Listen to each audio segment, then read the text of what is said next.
শুভ সন্ধ্যা বন্ধুরা, আজকে একটি রেসিপি নিয়ে আসলাম পনির দিয়ে তোমার ক্যাপসিকাম আর টমেটো আলু দিয়ে একটি রান্না করব বলে। সেই রান্নাটা দেখো, আগে তো সব কিছুই ভেজে নিলাম, টমেটো ভেজে নিচ্ছি, আলু ভেজে নিচ্ছি, তারপরে একটু ক্যাপসিকামটাও একটু করে ভেজে নিচ্ছি, হালকা হালকা করে ভেজে নিলাম, কারণ পনিরের সঙ্গে আবার এগুলিকে কষাতে হবে। আর মশলা থাকবে, দেখো এখানে আছে পোস্ত আর কাঁচা লঙ্কা, এই মশলাটা বেটে দিতে হবে। এই মশলাটাই মেন রান্নার। তারপরে এখন দেখো পনিরটা কেটে নিলাম, এই পনিরটাকে একটু হালকা করে ভেজে নেব। ফোড়নে দিব শুধু একটা কাঁচা লঙ্কা আর পনিরটা দিয়ে দুটো নাড়া দেব, বেশি করে ভাজবো না, কারণ বেশি করে ভাজলে পনিরটা স্প্রিং করবে, তাই একটু হালকা করে ভেজে নেব। নিয়ে ওই পোস্ত বাটা আর কাঁচা লঙ্কাটা দিয়ে দেব। এখন দেখো পোস্ত বাটাটা আর কাঁচা লঙ্কাটা পড়েছে, এখানে আমি একসঙ্গে বেটে নিয়েছি।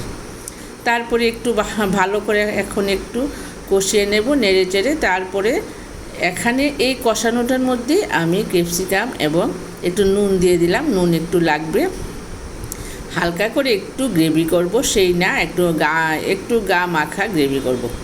এখন দিলাম দেখো ক্যাপসিকামটা আমাকে হালকা করে ভেজেছি। আর এখানে আলুটা মোটামুটি ভালো করে ভাজা হয়ে গেছে।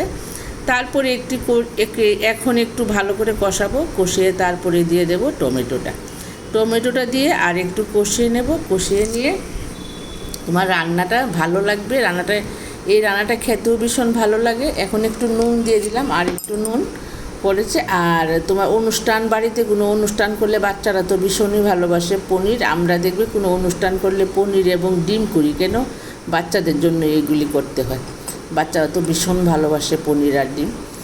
আর অনুষ্ঠান বাড়িতে গেলেও পনিরটা থাকবে, যেই কোনো বড় বড় অনুষ্ঠানে পনির থাকবে। আচ্ছা, এখন দিলাম পনিরের যে জলটা, সবটা দিলাম না, হালকা করে অল্প একটু দিলাম, আর দিয়ে একটু কষিয়ে নেব, কারণ এখন আর একটু সিদ্ধ হতে হবে। আলুটা তো ঠিকভাবে হয়নি, আর পনির তো সিদ্ধ মানে লাগবেই না, আর ক্যাপসিকামটা একটু সিদ্ধ হতে হবে। এই দিয়ে দেখুন আজকে রান্নার মশলাটাই হলো, এখন পড়লো একটু চিনি, এই মশলা পড়া শেষ। আর বাটার পড়বে, পনির রান্না করলে তো সাধারণত বাটার একটু পড়েই। আর পনিরটা এখন অনেক রকমভাবেই রান্না করা যায়, পনির পাকোড়া খেতেও বেশ ভালো লাগে, আর পনির পেঁয়াজিও ভীষণ স্বাদ। আচ্ছা, রান্নাটা হয়ে আসছে, এখন এলাচিটা দিয়ে দিলাম, 4 থেকে 5টা এলাচ ছেঁচা দিয়ে দিলাম। তারপরে এখন দিয়ে দেবো একটু বাটার, পনির রান্না করলে বাটারটা দিতে হয়, আর বাটার দিলে একটু বেশি ভালোও লাগে, রান্নাটা ভালো হয়।